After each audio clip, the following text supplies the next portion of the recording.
All right, and we are back. Yes, it is Entertainment Live, and I'm your host, Denise. We are back with the one and only, this man, I gotta tell you, this man is like my favorite cartoon character. Yeah. My favorite comedy man.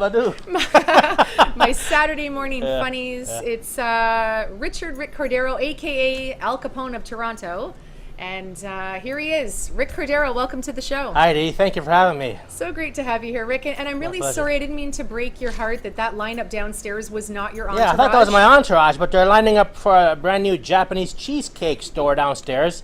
And I thought they were here to see me, right? And they say, who are you? Are you like the chef making our cheesecake? I go, no, I'm going to be in a show upstairs. Isn't that what you guys are here for? I go, no, we're here for the Japanese cheesecake. The Japanese cheesecake. I haven't tried it yet. I'll have to head down. I didn't know Japanese make cheesecake. It must be good. There's a big lineup outside. It has to be. They're really like. It's like they're lining up for Leaf tickets out there. Yes, or Raptors. Yeah, they're lining up. They're lining up. So tell me, what's new? What are you doing? Well, I'm keeping myself busy with the acting, which keeps me out of trouble. Films, web series, commercials, music videos. It's like one thing after another. I'm trying to be a little bit more selective in what I get to choose to work on, but just like I'm in a nice spot now where people have seen me in enough stuff. They like emailing me or calling me up, asking me about my availability to work on stuff, so that's a nice spot to get to. Do they ever say it's like a Joe Pesci meets De Niro? Yeah, Joe Pesci meets John Belushi meets James Gandolfini. Yeah. Yes, that's it. That's Jackie Gleason, if you remember The Honeymooners, I get that too. All good things, all good things, all good people. Character actors. I love that. So I've seen you. I mean, you've been at BioCop, Flying Man. Yeah, it's like people ask me, like, when I first got into it, my family back home in Hamilton, like, what do you want to be an actor for? Like, who do you think you are? Like George Clooney or Brad Pitt? I go, no, but I'm like, I could be like Jackie Gleason or John Belushi. Character actors, I'm not leading man type actor, but I'm a character actor, and there's a lot of work for character actors. So certainly, come on, 250 productions you've done. Yeah. Is that real, or did you add that in a little bit? In about 8 years since I moved here from Hamilton, that's like Wow. everything combined: film, TV, commercials, music videos, and starting to get into voiceover a little bit for cartoons and video games. So it's been a nice ride. It's been a nice ride. Now I got to talk to you because there's a lot of actors watching, and you're non-union. This is a topic I want to touch on. Sure. I'm going there. Yeah. I'm doing it. Yeah. Here I am. I mean, I have worked on union projects, but I don't want to join the union, so they allow me to buy a permit to work on that project, which then allows me to continue staying non-union. And the reason why I do that is because once you join ACTRA, you can't work on the non-union stuff. You're not supposed to. That's right. Or you can get in trouble. But I went to a workshop recently. I won't mention the name of the casting director, but he's a well-known casting director for commercials in Toronto. Okay. And Mother does a great job too. So that's all. So I think you know who. Hey, that's too much information. Yeah. But he said, and there was 20 actors in the room. Half of us were a union, the other half were non-union. He said, if you're non-union, stay the course, because the non-union world is exploding, and it's not going to change anytime soon. It's true. I'm going to agree. Yeah. I really am, because we respect both. But sure. in all honesty, there's a lot of non-union work. Let's be honest, in Toronto. And it's different for everybody, because I mean, if you get cast in a series and you're like a regular cast member and they use you every week, okay, maybe it's going to be worth your while to join ACTRA. But how many people actually get those opportunities? And there's like thousands and thousands of actors in Toronto, right? Right. So it's different for everyone. Everyone has different goals. It all depends what you want to do with your career. But me personally, I've never had the luxury to afford to pay for a 3-year college or university program to learn acting. So working on these independent films was my opportunity to hone my craft and work on my craft as an actor. And I do take the odd workshops with like Second City Toronto and Sears and Switzer. I have an acting coach. Some people say that might actually be better, because then you can focus in on an area that you want to work on, right? Like scene study or a commercial weekend workshop or a voiceover workshop. So I've done those in addition to working all the time. It's like when you do a trade. You can learn all you want in school, but it's when you're at the construction site building a house, right, that's where you're really learning your trade. It's kind of like with actors too. Like the more you work in front of a camera, then you get to the point where you're comfortable working in front of the camera, And then that's when the magic starts, when you reach that point. I love that you even touched on that, because you're right. Someone could sit there and be I don't know, really technical or whatever the case, Yeah. reading pages, reading books. I'm going to be an actor, and like reading. If you don't have that knack, if you can't just be free and have that art and that passion, I don't think no matter how many books you read, it's not really going to cut it. You have to have it naturally, I think, and the books kind of just balance it. The analogy I would use is like if someone trying to learn how to swim, sometimes they just throw the baby in the water and they learn how to swim. So that's kind of like how it was with me with the acting. Just throw me in the water, that's horrible. And then hey, I can swim now. And that's how it was with me in the acting. Is just dive right into it head first. But the other thing I want to touch upon too is there's a lot of great schools and acting teachers in Toronto that teach people how to act. But once they finish with that, there's no one who really teaches them about the administrative and the business side of the acting world. And sometimes I like to sit down with the young actors, and when they have 2 hours out of their schedule in a coffee shop someplace, and they can pick my brains, and they bring a notepad and a pen and take down some notes.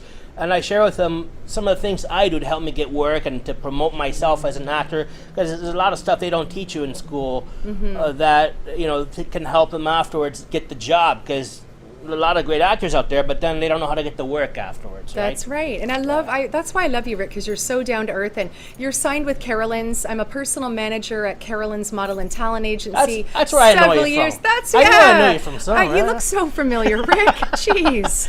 So good to see you. But so here we are live on the show, kind of like what we do at The Office. But I mean, these points are important because there's so many actors, entertainers, they don't know where to go. They don't know how to do it. And training is key. I want to go back on that because training is absolutely key. But yet, if you don't have the knack, the vibe, the style, it's a total package. It's everything put together. It's not like one thing. It's a bunch of little things put together. And that's what I like to share with young actors. And if I see that they're serious about being an actor and entering in this business, then I'm more than happy to help them out and help them, give them some guidance that they don't teach in the acting schools. That's right. So what is a point, like, what do you really want to do? Like, how far do you want to take this career? What do you think? Well, it's a very good question, because in the beginning, people ask me, why do you want to be an actor? And I remember one of my first auditions, I did terrible, but before I left the room, the casting director asked me, why do you want to be an actor for? And I said, because I want to be rich and be very famous, make lots and lots of money. Okay. And she goes, you're in it for the wrong reason, son. And me being the smart ass as I was in the beginning, I says, well, I got a film shoot coming up in Montreal next week, and I worked on a commercial last week. So what are you talking? Why are you laughing at me like that for? And I was never invited to an audition with that casting director ever again. You're kidding. So you can't be too cocky and arrogant when you start off. You have to be grounded. And the kind of answers they want to hear you when they ask you, why do you want to be an actor? Is because I want to be an actor because there's nothing in the world that makes me feel like I'm more alive than when I'm acting in front of the camera. They want to hear a flaky answer like that. Yeah. Instead of because I want to be famous and make lots and lots of money. The honest answer. No, I love it for the. You gotta love it. I do it for the love of the craft. Yeah. And if anything happens on top of that, it's just icing on the cake. I think that's why it happens. Because when you're real about it, then it happens. If you're just wanting it to happen, that's why 12 years later, doesn't happen? It's starting to happen now. 12 years later, some people it happens sooner, but like I say, if nothing else happens more than where I am now, I'm in a good spot because I'm doing what I love doing. But if anything happens on top of that, it's icing on the cake. I love it. And I got to say, too, and maybe the public, people at home, just your voice. Like, you know how Chris Rock, it doesn't matter what he says, you're laughing. The guy could be talking about pillowcases. Yeah. But your voice makes me laugh. And I don't mean that rude. I'm sorry. I think it does.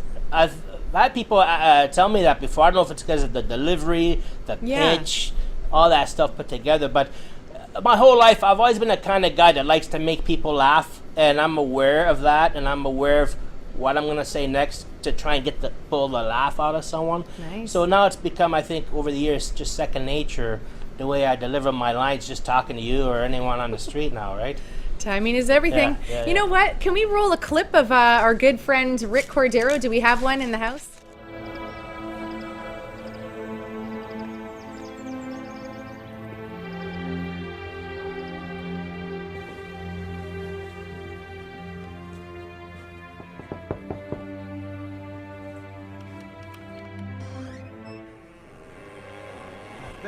They want to know. They want to know.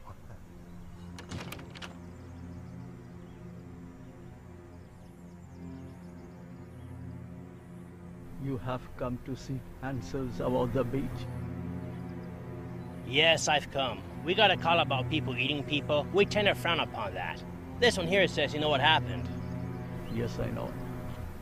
What happened is what's been happening for centuries. The evil. Care to elaborate? The ones you heard about feasting upon the flesh are not human. Creatures. No, yes. They are the undead, and they walk among us. Only one man can cleanse the area. Yeah, my 38 tends to be a good cleaning tool. Thought you said you knew what happened here. Take my word or leave it. I care not.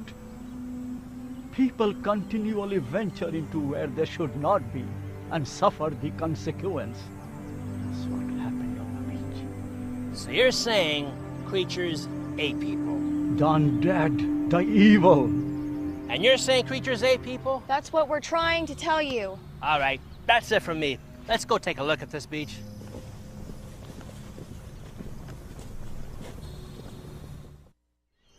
And we are back.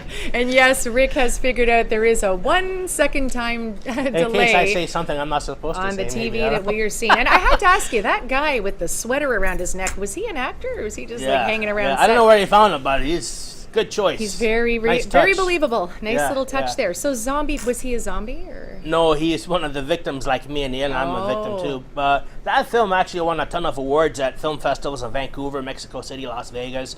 Nice. So I've been lucky enough that all these independent films I get to work on, I get great exposure when they get entered to film festivals. They do well.